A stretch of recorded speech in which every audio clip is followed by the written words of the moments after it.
Okay, welcome to System Devices 1, Lecture 5C, the computer, where we continue to look at our simple CPU implementation and how we can interface it to the real world and how we can use it to print Hello World.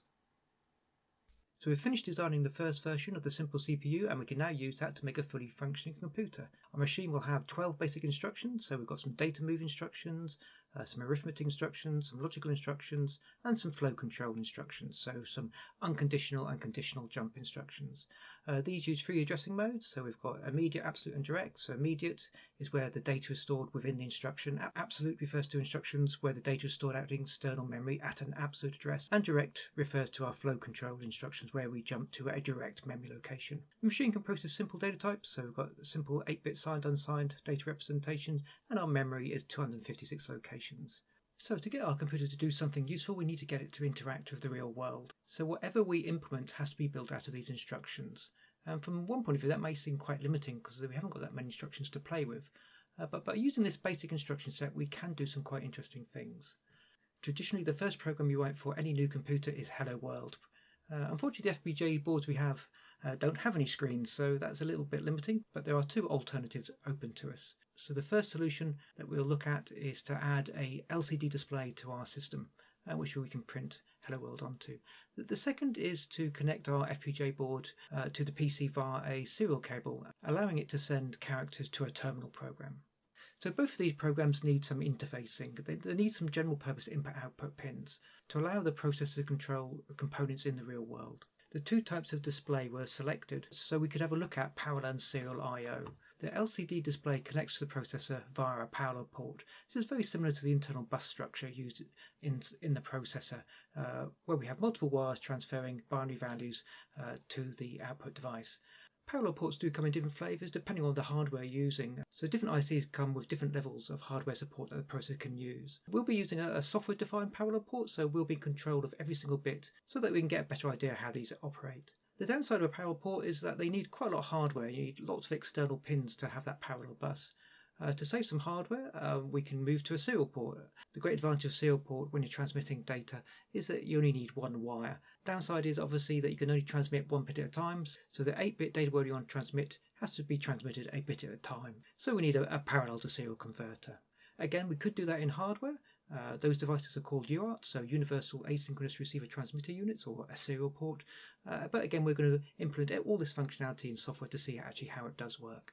So the key thing to remember, doesn't matter if you're using a parallel port or a serial port, all the processor can see externally is memory. So any hardware device we want to interface the processor to has to be mapped to an external memory address. The hardware needed for a parallel port is very simple. It's just a register. This register here will implement our 8-bit parallel port. So in some respects you can think of it as a memory device, but the difference here is that the output pins, the Q outputs of our D-type flip-flops, rather than being connected to the internal data bus, are now connected to external pins. In this particular case, it's connected to the LCD display.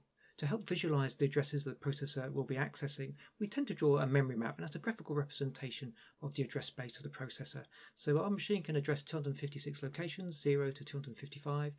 So you can see here the first 255 memory locations are assigned to the memory, so address 0 to address 254, and address 255, the 256th memory location, is assigned to our output port, our register here.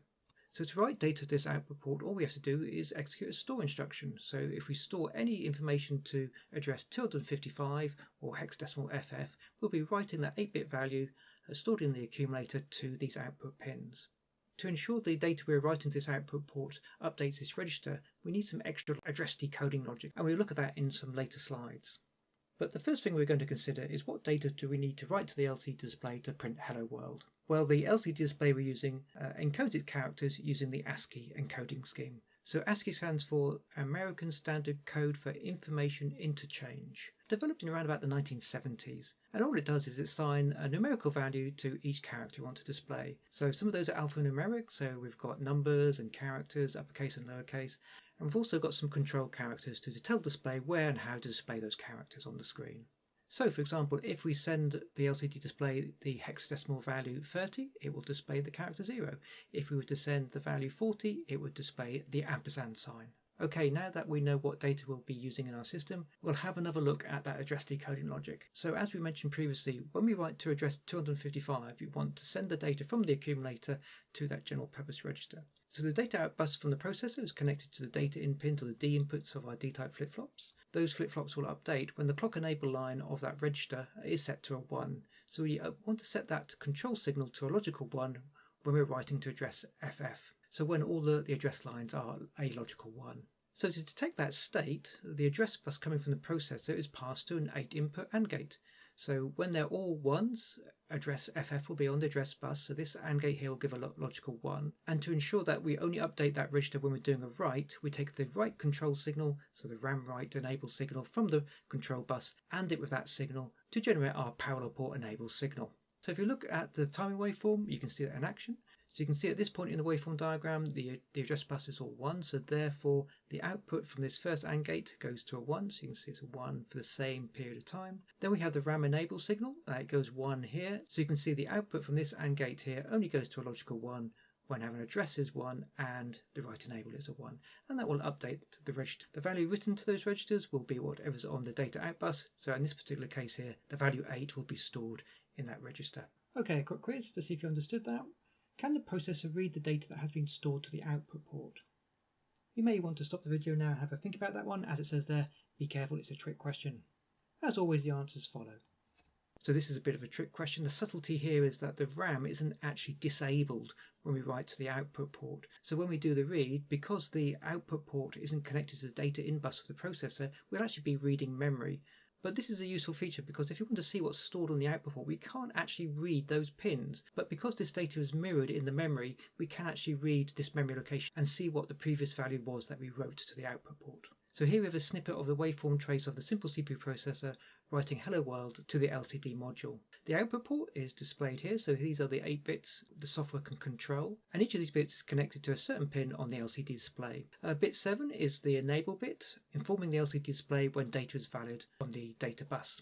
Bit 6 is a control bit on the LCD display, indicating whether the data you're writing to it is either a command word, clear the display for example, or if it's character data. Bits 5, 4, 3 and 2 are the 4-bit value we're transferring to the display. So therefore we need 2 transfers to transfer a character because an ASCII character is 8 bits.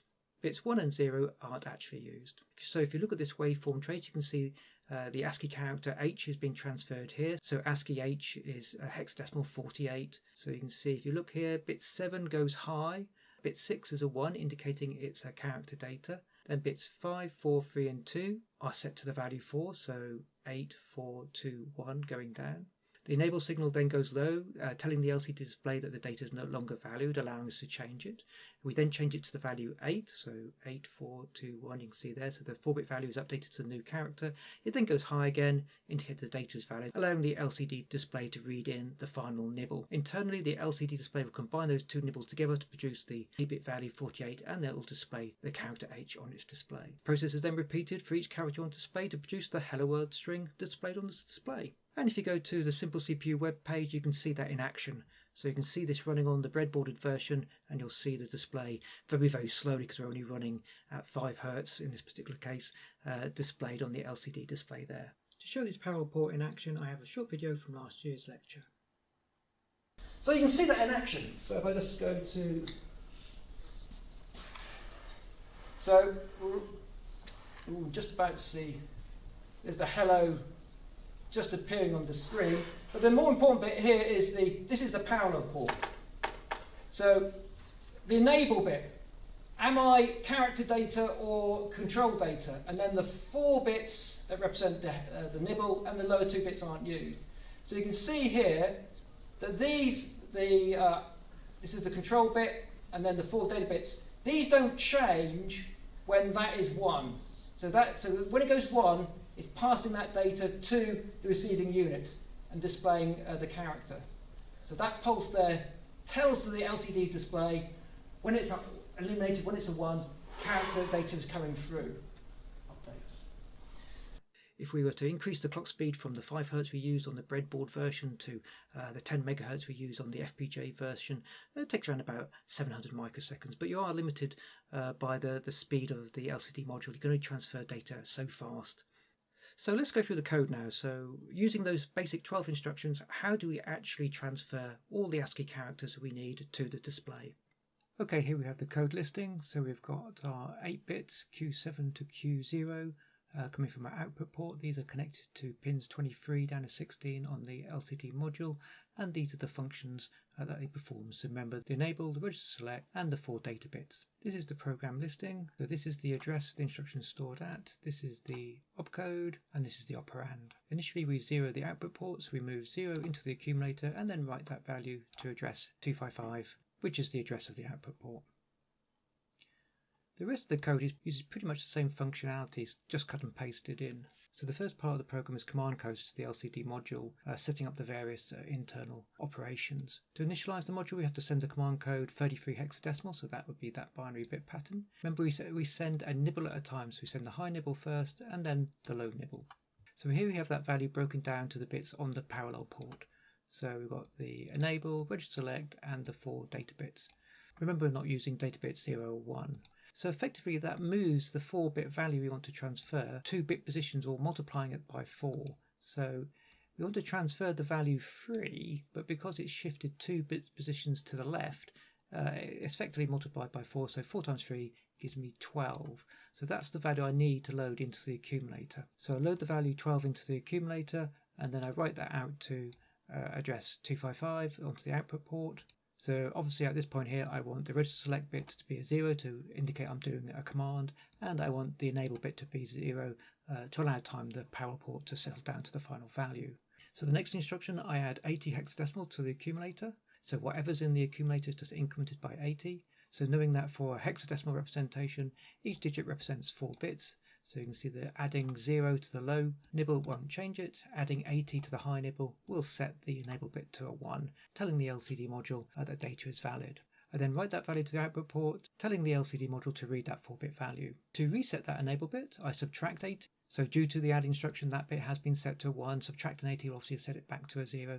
And then I write that new accumulator value to the output port to tell the LCD module that this part of the transfer is complete. And then I just repeat the process. So now I want to write the next value to the LCD module. So again, I move that into the accumulator. I store it to the output port. I add 80 to pulse the enable line. I subtract 80 to set it back to 0. And then the transfer is finished. Internally within the LCD module, it takes those 2 nibbles and updates its internal status. The next block here is I'm sending the command code 32. Again, I repeat that process. I next set the cursor position by sending the command code 6. By sending the command code 12, I change the mode of the cursor to non-flashing. Then I send the command code 28 to define the number of lines and font size. Then I send the command code 1 to clear the display. And then finally I define what internal RAM positions I'll be using. Obviously all of these magic numbers are defined in the datasheet and are specific to this LCD module. Again, things just to note, remember these are all command codes, so bit 6 of the parallel port will always be 0 to indicate that these are command codes. And the data value is shifted 2 bits to the left, so the value 8 in this example will be shifted into these positions. Once the LCD module has been configured, then we repeat the process, but this time we send the ASCII values we wanted to display on the screen. So now we're transmitting character data. The register select line now goes to a 1. So to send the character H to display, we need to send the ASCII code 48. So first of all, we send the high nibble, so the value 4. So that's that value there. Again, because it's been shifted to the left by 2-bit positions, obviously that will be multiplied by 4. So 4 times 4 is 16, so 1, 2, 4, 8, 16. So the bit representing 16 is set to a 1. Similar for the nibble representing 8. So again, 8 times 4, 32. 1, 2, 4, 8, 16, 32. So we now take these bit patterns and write them into an accumulator. So starting with the 4, so that will be that bit pattern I need to write to the accumulator. So you can see it's the hexadecimal value 50, so the low nibble is 0, the high nibble contains the value 5. So I transfer that into the accumulator and write it to the output port. I then add 80 to it, setting the enable line high, and write that to the output port to trigger the LCD module read. I subtract 80 from the accumulator to reset that enable bit, so bit 7, and again write it to the output port. I then load the low nibble, which in this case here is the value 8. Again, it's been shifted 2 positions to the left, so that becomes this bit pattern here, which is the value 60, so low byte. So low nibble 0, high nibble 6. So set that to, I'd load that into the accumulator, write it to the output port, set the enable bit high, set the label bit low, so that completes the transfer. So now the LCD module has the 2 nibbles, has the 4 and the 8, so it will display the character H. And they complete this process, and eventually it will display hello world onto the screen. They jump back to address 62, so if you go back to address 62 right at the top here, this moves into the section where I was doing command codes. So I clear the display and then repeat the process. So it prints hello world, clears display, and then prints hello world again. So because this is purely a cut and paste type implementation, it's quite a long piece of code.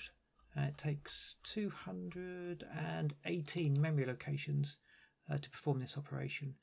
And since the process only has 256 storage locations, it takes up most of the memory. So you can see this is a very inefficient way of actually doing this program, because effectively we're performing the same operation just again and again and again. So an ideal case for using some sort of subroutine or macro, and that's what we go on to in the next example. So we can see here we can implement our basic program, but also we can see that it's quite common that we have repeated functionality. So one way to help reduce the amount of coding we have to do is we can define that functionality as a macro. This doesn't reduce the amount of code stored in the actual memory, it just reduces the amount of code we have to write. And all the macro does is it automatically does the cut and pasting of the code for you. So using M4 syntax, you define a macro using define, then the macro name, and then you have a body of code here that it will replace. So wherever it sees this text string here, so LCD write nibble, it will replace it with these instructions. You can pass macros parameters, and they're identified by the $1, $2, $3, depending on how many parameters you have syntax. You can use macros within macros. You can see here we define another macro, LCD write command, so wherever it sees that text string, it will replace it with the previously defined macro passed by a parameter here. Now this parameter here is calculated by the macro itself using its evaluation function. Therefore we can use this macro each time we want to send a command to the LCD display. So if we go back to the previous program, so each one of these blocks here transfers a nibble, so each one of these would be replaced by that macro call. So in our new program, that would be replaced by this one line. This line here will perform that functionality. So this is passed the parameter 33 as before. So this will be the parameter passed to the macro here as $1. The parameter that is actually passed is evaluated before runtime by this function here. So the hexadecimal value 33 is bitwise and with the decimal value 240. And if you convert that into a hexadecimal, that's F0. So performing the bitwise and with F0 masks out the high nibble effectively. And then we shift it 2 positions to the right to align it into the correct data positions.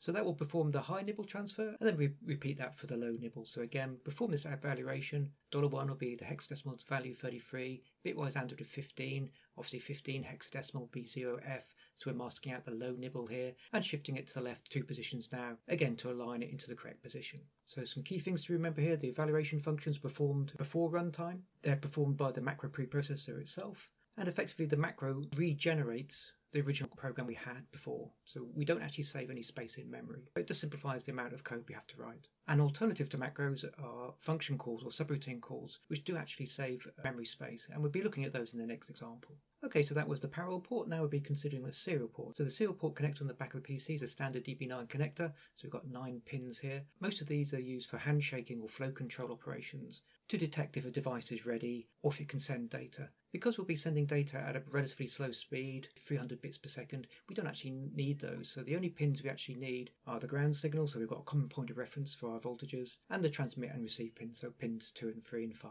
So the FPGA board will have a serial port connector, and the PC will have a serial port connector, and obviously the grounds are common, and the transmit of one is connected to the receive of the other. So you can see the crossed over in the middle. To ensure signal integrity, we actually use a bipolar representation. So we use a positive and a negative representation to represent the ones and the zeros. That just gives us a wider separation, so it takes more energy to corrupt a bit position.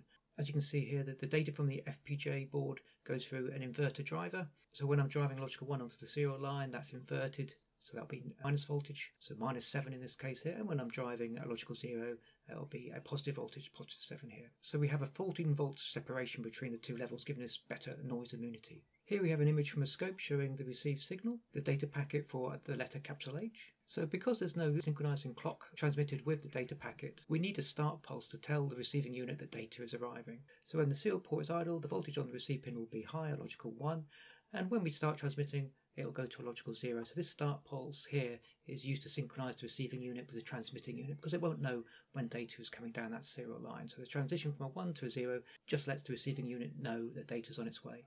Then it'll be transmitting a bit at a time, at least significant bit first. So bit 0, 1, 2, 3, 4, 5, 6 up to 7. When it's finished, it's got a stop bit just to separate data packets, so you're always going from a logical 1 to a logical 0 on a start bit. So in our code, we need to transmit 1 bit at a time, starting from the least significant bit position. There are a number of different ways of doing that one. We could use logical masks, but the way we'll be doing it in the actual program is to divide the ASCII representation by 2, because each time we divide a number by 2, effectively you're shifting it to the right 1 bit position. So you can see here we're starting with the hexadecimal value 48, which represents the character H. So we'll be transmitting the least significant bit down the serial line. Then if we divide that number by 2, effectively all the bits shift to the right 1 position, so the next bit, and we just repeat that process, divide by 2 each time, to shift the bits to the right 1 position, and we transmit the least significant bit onto that serial line. So to implement this serial port, we don't actually need any specialized hardware, we're just using a general purpose output port, and all the required functionality is implemented in software. Typically these software BAST implementations are referred to as a bit-banged approach. The downside to this is that obviously if everything's done in software, the overheads associated with each instruction must be insignificant, therefore the communication bit rate is quite slow. Implementing this on a simple CPU, we can send the hello world text string down the serial line in about 300 milliseconds. Again, we use the same output register as we did for the parallel port, but we're only using the least significant bit as our serial transmit out. Okay, so let's have a look at the code and see how it works. So as previously discussed, the serial port only uses 1 pin, so we only use the least significant bit. Q0, Q1 to 7 are not used. As we're using software to emulate the functionality of the serial port, we'll need a series of variables to represent its internal states, and these are stored in memory. We have the delay counter. This determines the time that each bit is present on the serial line. We have the divide counter to implement the shift functionality.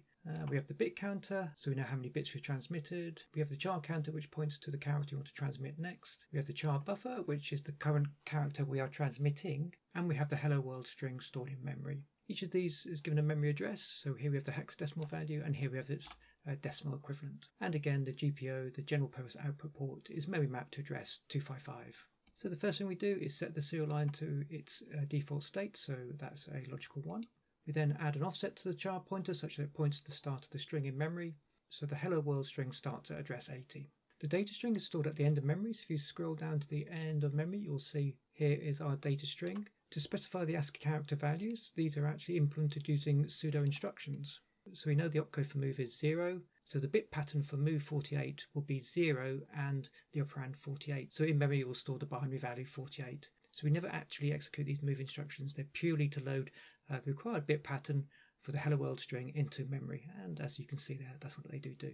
So going back to where we were, the char counter was 0, we've added 80 to it, so we'll point to the first character, and we use some self-modifying code to overwrite this instruction such that it loads that character. So this store instruction uses the 2 operand format. So we have the address we want to write to, which is this address here where the load instruction is stored. The high byte will be set to the value 4, which is the opcode for load, and the low byte, the operand, will be set to the value 80, the contents of the accumulator. So when we execute this instruction here, we'll load in the first character at address 80, which is the value 48. So after that instruction, we'll have the value 48 stored in the accumulator. So we test to see if that value is 0, as the end of the string is indicated by the null character that the value is 0. If it is 0, we basically finish the program. If not 0, we transmit that character. So we store the character of red into the char buffer, address 59. We set the bit count to the value 8 because we want to transmit 8 bits. We then increment the char counter, so next time around we read the next character in the string. We set the output port to a 0 to indicate the start bit. Then we perform a wheeler jump to a software delay loop.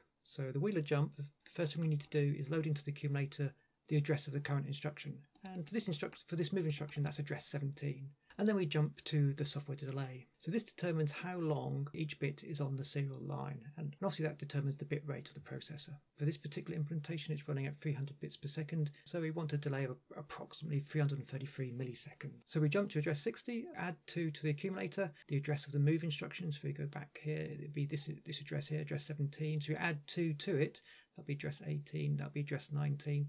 Effectively, we're loading the return address into the accumulator because we obviously want to return back here to this load instruction. So we take that return address that's stored in the accumulator and we store it out to address 72. And address 72 is this jump instruction here. So again, you can see it's a 2 operand store instructions. So the first operand specifies the high nibble, the value 8, so that's the opcode for jump. And the operand is address 72, which is this memory location. And at that memory location, we write obviously the return address, which is stored in the accumulator. To implement the software delay, we use 2 nested for loops. So the first thing we do is load the delay count, which is stored at address 55 with the value 14. So after we've updated the loop count, we zero the accumulator, subtract 1. That will obviously wrap around to 255. We test to see if it's 0, see if we've completed the inner loop. Obviously we haven't at this time here, so we jump back to this location here and repeat the subtract. Eventually it will get down to 0, so we exit out this loop. We load in the loop counter, decrement that by 1, update the variable, and repeat the inner loop. So we do the inner loop 14 times. When we have completed that one, we fall out of this delay loop and jump back to where we came from in the main program. Remember, this jump address has been modified by the store instruction. So we'll jump back to where we came from. So at this point here, we've finished transmitting the start bit. Now we want to transmit the ASCII data. So we load into the accumulator the character we previously read. We then mask out the low bit to see if it's a 1 or a 0. And store that out to the output port. Remember, when we transmit the bits, we transmit least significant bit first. Then we perform another wheeler jump and jump to the software delay, so that bit is held on the serial line. After the software delay loop is finished, we come back to this instruction here. We load in the bit count to see how many bits we've transmitted. Have we transmitted all 8 bits? So we subtract 1, update the variable, and test to see if it's 0. If it is 0, we want to fetch the next character. If it's not 0, we want to shift the bits in the char buffer 1 position to the right to get to the next bit position. So the way we do the shift operation is through divide by 2. So we count how many times we can subtract 2 from the char buffer. To implement that divide routine, we zero the divide counter. We reload into the accumulator the char buffer. We subtract 2 from it, update the char buffer, and test to see if we generated a negative number. Obviously, if we generated a negative number, the most significant bit position will be a 1. So adding it by 80, we mask out that bit and test to see if that's a 1 or a 0. If it's a 0, it means the char buffer is still positive, so we continue to subtract 2. Therefore, we load in the divide count, add 1 to it, update, and then repeat. Eventually, the repeated subtraction of 2 will generate a negative number, so we'll get to this point here, and obviously we'll exit the program and jump out of the loop. So the value stored at address 56, our divide count, is the char data shifted to the right 1 position. And we update the char buffer with that value. And then jump back to address 19, which is address here, and repeat the transmitting process. Eventually we will have transmitted all 8 bits, and this is detected here. So when we subtract 1 from the bit count, we'll get a 0 result. So we'll then exit out here, and we'll jump out the transmit loop and end up down here. So after we've transmitted all 8 bits, we want to transmit the stop bit. So that's what this does here. And again, we do the software delay, so it's active on the line for 1 bit period. And then we jump back to address 4, which is at the top of the program here. So 0, 1, 2, 3, 4. So here we load the previously incremented char counter, add the base offset, update the load instruction to read the next character, and repeat the process until we transmit all the characters, and we finally read in that null character, that 0 value, to exit out the loop. And then we'll jump back again to a trap at the end here, where you have an infinite loop just stopping the program. So you transmit hello world once and then stop. A final point to note, these move instructions are again never executed. They're solely there to zero memory. Obviously the opcode for move is 0, operand is 0, so these will zero these memory locations, and these are the addresses for our various system variables. So definitely a bit more of a complex example. You may want to go back and look at the previous lectures where we looked at self-modifying code and wheeler jumps, but if you understand this one, that's as complicated as it gets. So the previous example showed that you can emulate any hardware component just by using general purpose I/O and implementing functionality in software. Exactly the same ideas as they used for the original Intel 4004, but it does take quite a bit of the processor's resources. Therefore, what we can do to free up some processor time is implement this functionality in hardware as a serial port, more commonly called a UART in hardware terms, a Universal Asynchronous Receiver Transmitter Unit. So this component here implements the same function, but it's implemented as a hardware state machine. Again, this new component can be mapped into the processor's address space. So we have one memory map when we're reading and one memory map when we're writing. When we're reading, we can either read the UART status or the received serial data, and when we're writing, we just send it the serial character we want to transmit. So unlike the previous software implementation, this component can receive and transmit serial data. Obviously, we can write the code to receive serial data in a software implementation, and that's what we did in the lab. The UART hardware is fully duplex. That means it can be receiving serial data from the PC and transmitting data to the PC at the same time, no problem. So when you look at the components connected to the processor's system buses, you can see you've got a memory, the UART, and a general purpose input-output port. And these are mapped into the address space here. So here you have got your memory space. So when you read and write to those memory locations, you're talking to the memory. And when you talk to FC and FD, you're talking to the input-output port, and when you talk to FE and FF, you're talking to the UART, the serial port. When you read address FF, you'll be reading the received ASCII character, But to see if an ASCII character has been received, you can look at the status register, and we can use that status register to coordinate our software. So here we have a simple example of the simple CPU processor using this UART. So we load the value 2A into the accumulator. That's the ASCII code for an asterisk.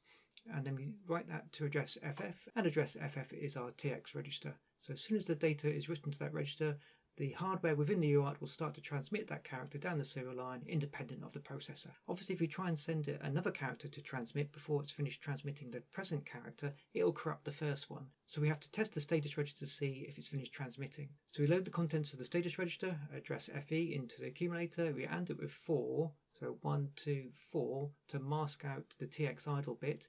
If that is a 0, the UART is still busy, so we jump back and repeat the process. So we stay in this loop here until the UART is finished transmitting. When it has finished transmitting, we jump out of this loop and we enter the main body of the program. So again, we read the status register, AND it with 1, so we're masking out the RX valid bit, so have we received any data? If we haven't, we continue this loop here. We exit this loop as soon as we have received a character from the PC, so when I type something on the keyboard. We then read that character into the accumulator and store it to the transmit register, so again, it transmits it back to the PC. And as you type, you'll see the characters you're typing display on the screen. The ASCII characters we're transmitting on the serial line are also stored to the general purpose output port. So if you look at the system block diagram here, it's written to this output port here that drives the 7-segment decoder that we developed in a previous lab, so that you can see the lower nibble on the 7-segment display. So again, we have to wait for the transmission to complete, so we're testing bit 2 again here, and then we jump back and repeat the whole process. Obviously, as we're implementing all the serial port functionality in hardware now, the software is greatly reduced. Okay, just to wrap it up, so we can see how we can do some basic input-output. We can see how we can generate the control logic, the address decoding logic, how we can represent text data in our system by using ASCII encoding, how the various peripheral devices are mapped into the address space of the processor, and we went through some basic assembly language programs. But hopefully these have started to make you think about, what do I need in my processor's instruction set? And we can see here, especially with the serial hello world one, there's some limitations. We had to use self-modifying code to read the character data out of the string and to implement the wheeler jumps, the subroutine calls. So the next step is to identify those limitations and add architectural units to overcome them. And that's what we'll see in the Simple CPU version 1D processor, which we'll look at in the next lecture.